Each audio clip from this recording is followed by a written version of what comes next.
The COP26 climate conference has finally wrapped up after 2 whole weeks of talking about climate issues.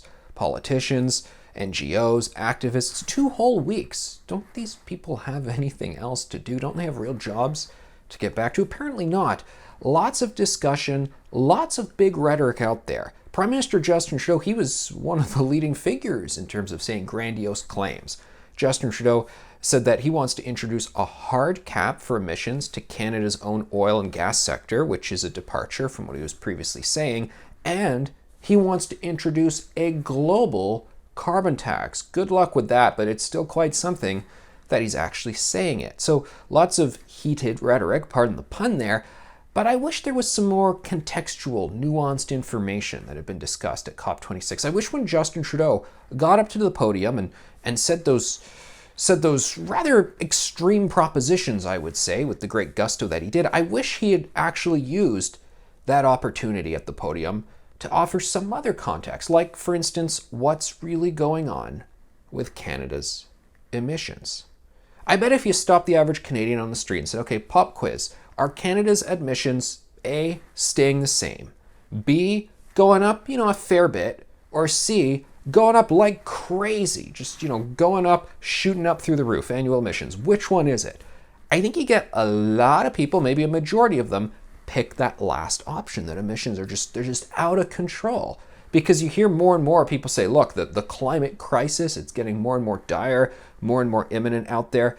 It was quite something to see CBC post an editorial note from one of their chief editors saying they've decided this is it. They're actually going to start really talking about climate change, the climate crisis. They're finally going to really start covering this. They just said this the other week. I'm like, well, I don't know. What have you guys been doing like the past 10 years? I think you've been talking about it a lot. Maybe too much, but oh no. Now they say they're finally going to get serious and talk about it more and more because the situation is so dire. So Canadians, I think, would answer to a survey that, yeah, emissions just out of control.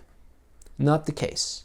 Not the case at all. In fact, they are in some respects totally flat, and in other respects, they're going down. What do you mean, Furey? How can it be both ways? Well, let me explain.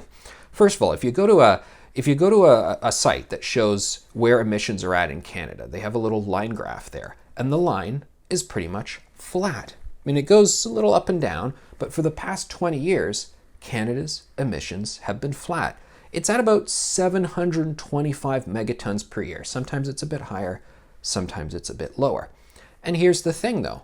If that number has been flat, and yet for the past 20 years, there have been hundreds of thousands of people coming to Canada, more people being born, more people immigrating, and so forth, the population has considerably increased. So that's kind of something, that the emissions are flat, but there's more people doing stuff that would presumably create emissions, which is why they're also able to conclude, and I'm just talking about government reports here. This is all from the government, from the Liberal government's own various departments that they manage, that Canadians' emissions as individuals have gone down 20% over the past 20 years. Emissions are dropping. Canadians' per capita emissions are dropping big time. How did this come about? Well, these government reports say there's innovation, there's technological breakthrough, and then they put regulation in the mix. I would imagine that they would like to argue regulation plays a greater role than it does, because government would always like to flatter themselves into thinking that the things that they are doing are the most integral things.